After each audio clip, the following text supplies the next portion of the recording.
Hello everyone, welcome to Exia Competitive Exam Center. মই আজি আপোনালোকৰ ওচৰলৈ সাকসেস এণ্ড ফেইলিয়ৰৰ ওপৰত কেইটামান ফ্ৰেজ এণ্ড ইডিয়মছ লৈ আহিছোঁ। গতিকে চাওঁচোন আহক আজি কি কিনো ফ্ৰেজ এণ্ড ইডিয়মছ আছে। ফাৰ্ষ্টটো হৈছে হিট দ্য জেকপট।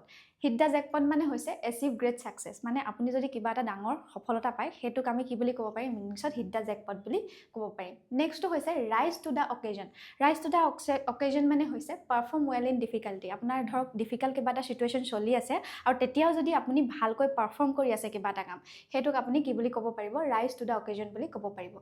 নেক্সটটো হৈছে গো প্লেচেছ। গো প্লেচেছ মানে হৈছে বিকাম সাকসেসফুল। যেতিয়া আপুনি সফল হয় তেতিয়া কি বুলি ক'ব পাৰে আপুনি গো প্লেচেছ বুলি ক'ব পাৰে। নেক্সটটো হৈছে miss the boat. Miss the boat মানে লুজ এন অপৰচুনিটি। আপোনাৰ হাতলৈ কিবা এটা অপৰচুনিটি আহিছে ভাল, আপুনি যদি সেইটো হেৰুৱাইছে তেতিয়া আপুনি কি বুলি ক'ব পাৰিব মিছ দ্য বোট বুলি ক'ব পাৰিব। নেক্সটটো হৈছে back to the square one. Back to the square one মানে হৈছে ষ্টাৰ্ট এগেইন, মানে নতুনকৈ কিবা এটা আৰম্ভ কৰা আৰু সেইটোক আমি কি বুলি ক'ব পাৰোঁ back to the square one বুলি ক'ব পাৰোঁ। নেক্সটটো হৈছে ব্ৰেক নিউ গ্ৰাউণ্ড।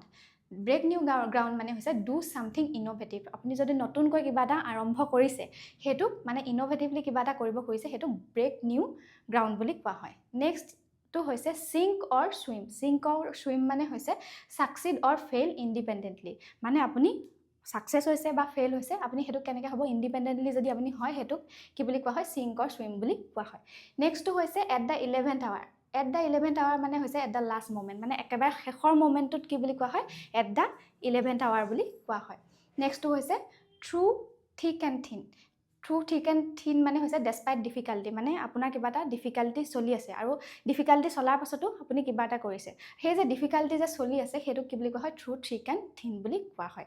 আজিলৈ ইমানেই আছিলে। আপোনালোকে যদি এনেকুৱা ধৰণৰ ইনফৰ্মেটিভ ভিডিঅ'সমূহ পাই থাকিবলৈ বিচাৰে তেনেহ'লে আমাৰ চেনেলটো লাইক শ্বেয়াৰ এণ্ড ছাবস্ক্ৰাইব কৰক। Thank U.